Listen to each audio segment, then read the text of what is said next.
Olá, alunos do quinto ano, tudo bem com vocês? Prontos para mais uma aula? Hoje nós vamos à aula 3, parte A, que vamos trabalhar a língua portuguesa. Vocês já me conhecem, sou a professora Adriana. Vamos lá? Como eu falei, nós vamos trabalhar na parte A da aula 3, língua portuguesa. Vamos começar observando esse mapa, que é o mapa do Brasil, Brasil político, porque é o mapa dividido por estados e suas capitais. Mas o que isso tem a ver com a nossa aula de língua portuguesa? Está mais parecendo geografia, mas tem tudo a ver com a nossa aula de língua portuguesa. Então, observem aí os estados do Brasil. Todos eles estão divididos por regiões, para vocês que já estudaram isso ano passado, ou para quem não se lembra. O Brasil tem 5 grandes regiões. Então, nós temos aqui ó, a parte verde, a região norte, a parte azul, a região nordeste, a parte amarela, que laranja, a região centro-oeste, a parte rosa, a região sudeste e a parte roxa aqui embaixo, a região sul. Então, essas são as 5 grandes regiões do Brasil, que vocês vão estudar isso mais adiante em geografia também, claro. Bom, qual é a nossa primeira atividade sobre isso, né? Ortografar. Ortografar, você se lembra, tem tudo a ver com a língua portuguesa na parte da escrita, da forma correta de se escrever. Então, olha qual é a proposta dessa atividade e o que ela tem a ver com os estados do Brasil. Você sabe quais são os estados da região norte do Brasil?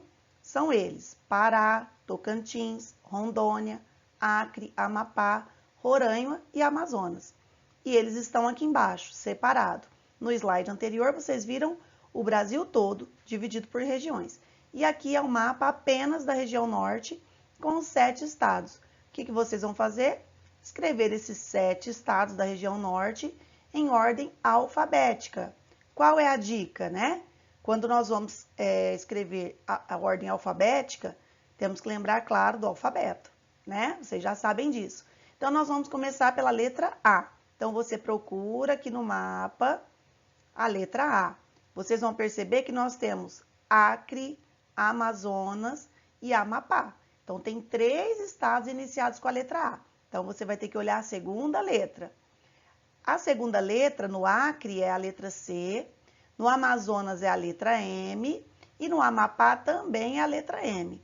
Então, obviamente, a letra C no alfabeto, ela vem antes da letra M. Então, o primeiro que você vai colocar aí é o Acre.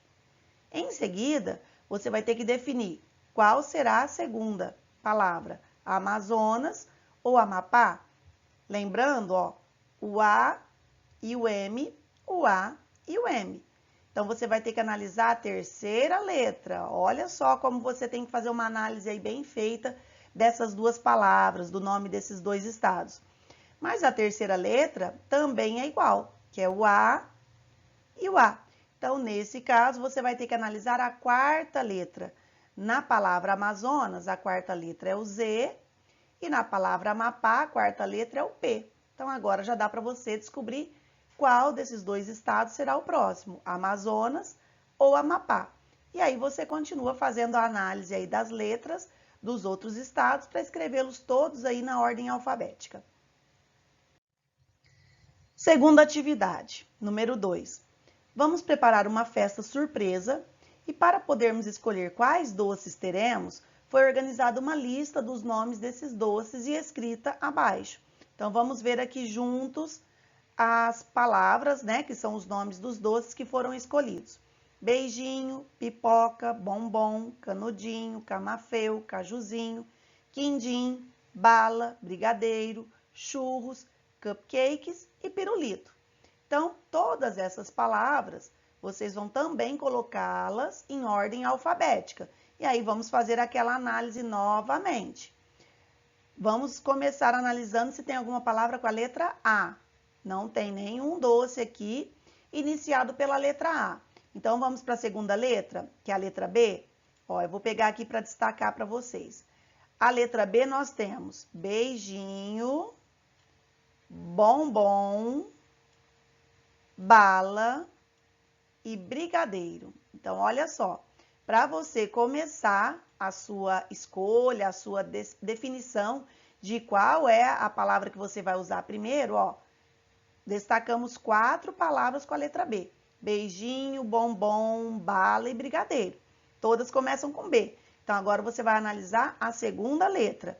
No beijinho é o E, no bombom é o O, na bala é o A e no brigadeiro é o R. Então, olha só. Na bala, a segunda letra é a letra A. Então, a palavra bala é a primeira que você vai utilizar aí para colocar essas palavras em ordem alfabética. Certo, pessoal? Aí apareceu para nós a Mafalda. Lembra essa personagem que sempre aparece nas histórias em quadrinhos? Eu já falei dela para vocês. É uma personagem muito inteligente, é uma personagem muito crítica, muito observadora. E ela tá lendo aqui, ó, provavelmente é um dicionário, acredito eu. E olha o que ela falou. Que palavras esquisitas. Então, olha só, aqui ela está observando 2 palavras esquisitas. Esdrúxulo. Olha como está explicado esdrúxulo. ADJ. Lembra que na outra aula que nós falamos sobre o dicionário também nós falamos sobre essas abreviaturas? ADJ quer dizer que a palavra esdrúxulo é um adjetivo. Lembra? Adjetivo é que dá qualidades ao substantivo. Então, olha só, característica de alguém ou daquilo que se encontra fora das regras usuais ou comuns, que se representa de modo incomum. Então, esdrúxulo, em outras palavras, é algo esquisito, é algo estranho. E a outra palavra, que ela também achou bem esquisita, rulo. Não sei se vocês já conheciam. Olha a abreviatura que está na palavra rulo, SM. Lembra que lá no dicionário aparecem essas abreviaturas? Nesse caso, a palavra rulo quer dizer que é um substantivo masculino, porque nós falamos o rulo e não a rulo. Por isso se trata de um substantivo masculino, por colocarmos o artigo o na frente. E o que significa essa palavra rulo? Canto ou gemido das rolas e dos pombos. Arrulo. Pode ser chamado de rulo ou também de arrulo. Som suave produzido pelas ondas do mar. Também pode ser o som das ondas do mar. Um murmúrio. Etimologia de origem. E por que aqui tem reticências? Porque teria mais explicações aí para essa palavra. Mas nós paramos por aqui. Então, olha só, essas 2 palavras, esdrúxulo e rulo, vamos ver a aplicação delas numa frase? Veja uma frase, então, com cada uma dessas palavras. Então, a palavra esdrúxulo, olha como ficou nessa frase. Fui ao zoológico e vi um animal esdrúxulo, ou seja, estranho, esquisito, fora do comum. Olha que esse animal que eu trouxe aqui para vocês, eu não sei se vocês já viram, esse animal se chama fossa. Ele é lá da ilha de Madagascar. Ele é bem estranho para nós, por isso foi chamado de esdrúxulo. Segunda frase. Ouvi o rulo de uma pomba e me assustei. Olha aqui a pombinha, né? Fazendo o seu barulhinho, o seu rulo. Certo, pessoal? Então, essa atividade nós queríamos mostrar para vocês que, às vezes, a palavra no meio de uma frase, você consegue entendê-la mesmo sem consultar o dicionário. Por quê? Pelo contexto da frase, pelo contexto da história em que ela foi inserida, dá para você ter uma noção do significado da palavra. Às vezes não. Então, nesse caso, quando for preciso, precisamos consultar o dicionário, que nós sempre falamos do dicionário. E aí eles apareceram novamente, né? Trouxemos aqui 3 modelinhos de dicionário para vocês. Às vezes eu sei que tem alunos que têm algum desses dicionários aí em casa, que você pode estar utilizando nas suas aulas. Na escola nós estaríamos disponibilizando para vocês, mas como estamos remotos, né, remotamente estudando, vocês precisarão utilizar ou o que vocês têm em casa, se for necessário, ou, como nas outras aulas, já falei para vocês, de consultar o dicionário online, que também vocês já sabem, eu sei que vocês tiram de letra essas consultas online. Bom, e qual é a proposta dessa atividade? É a 3. Existem palavras estranhas, palavras feias, esquisitas, engraçadas. Você vai consultar um dicionário e procurar uma palavra assim. Então, olha só, você vai pegar um dicionário, seja o dicionário físico que você tem aí na sua casa, ou consulte o dicionário online.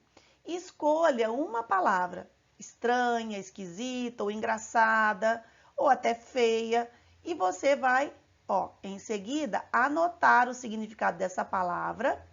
E se tiver mais acepção, anote todas, porque às vezes tem mais de um significado.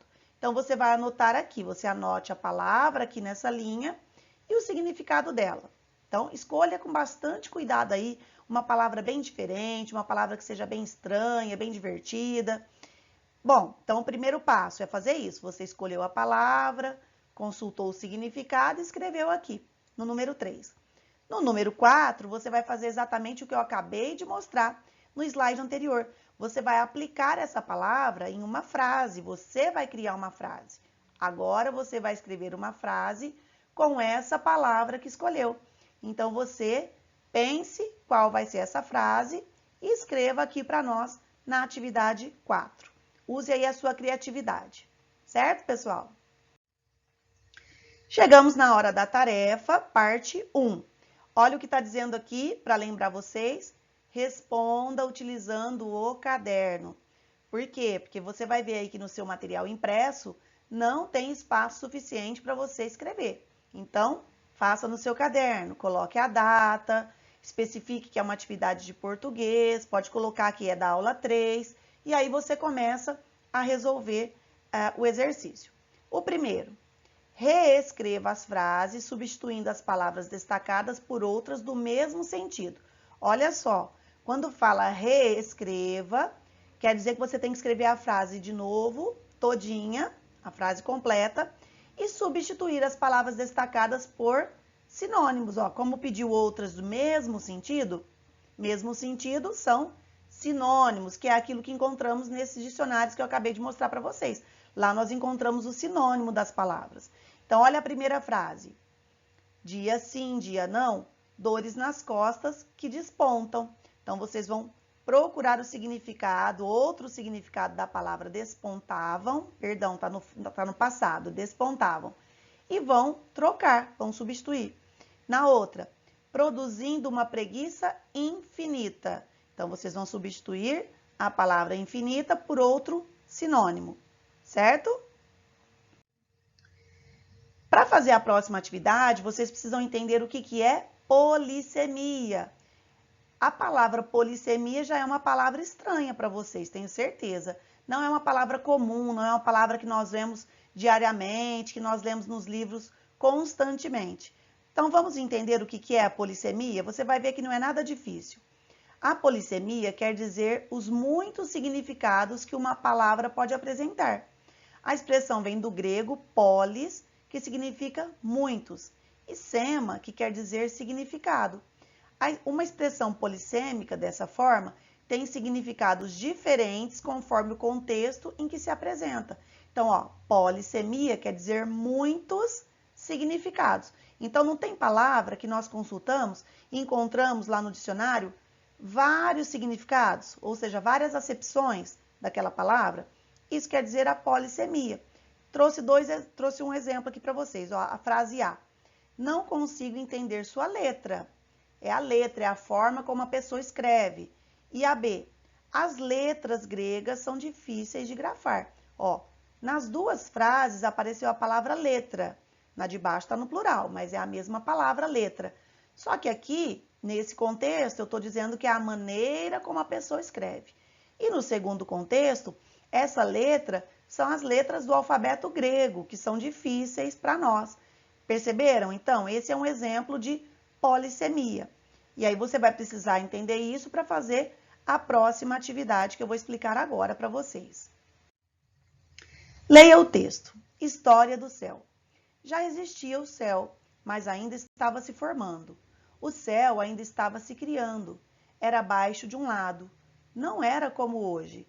Era igual a uma onda levantando só de um lado. O povo antigo não queria o céu e foram tentar derrubar com o machado. Eles batiam, abriam um buraco no céu, mas ele fechava imediatamente. Eles batiam de novo, abriam um buraco e o buraco se fechava. Foram batendo, batendo com o machado e os buracos fechando. Iam se revezando, cada um batia um pouco com o machado. Iam cortando e o céu se fechando. Então desistiram de derrubar. Vamos deixar Não estamos conseguindo cortar o céu. Foi assim que o povo antigo tentou derrubar o céu. Assim que se criou o céu.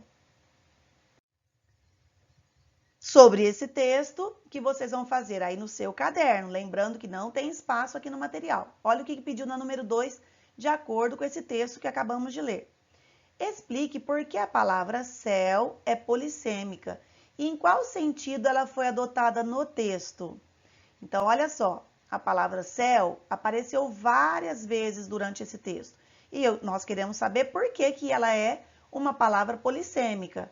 E qual foi o sentido da palavra céu que apareceu nesse texto. Uma dica, novamente, olha lá, consulte o dicionário novamente, a acepção da palavra céu, ou seja, os significados da palavra céu. E aí você vai poder explicar melhor a segunda parte da pergunta, que é em qual sentido ela foi adotada neste texto que acabamos de ler.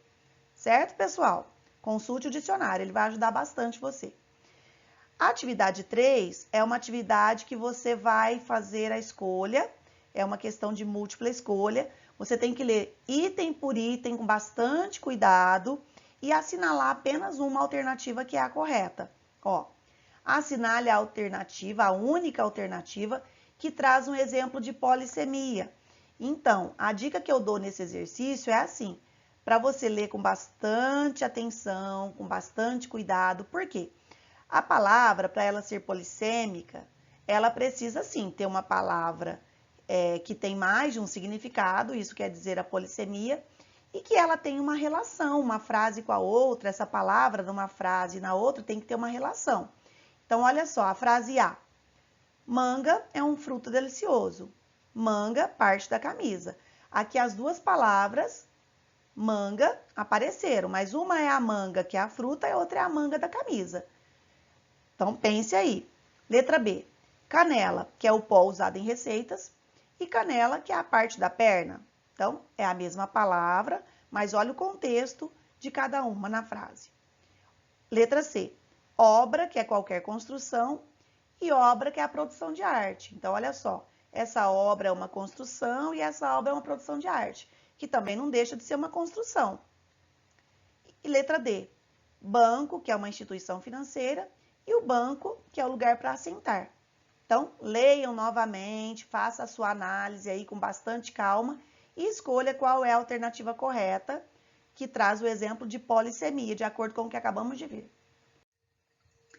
Atividade 4. Reescreva as frases, substituindo as palavras grifadas por um sinônimo. Então, olha só, aqui os sinônimos que nós vamos utilizar estão todos aqui no quadro. Então, vocês vão consultar esse quadro e vão escolher quais são as palavras que vão se encaixar em cada uma das frases, sendo que ela tem o sentido de sinônimo.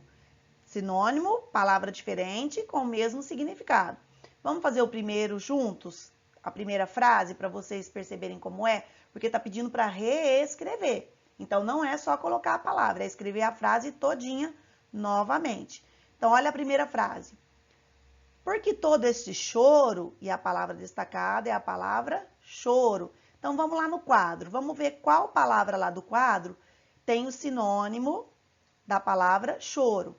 Limpa, decisão, secreto, molhar, pranto, economia, origem, óleo e parecidas. Só tem uma aí que pode substituir a palavra choro sem alterar o sentido da frase.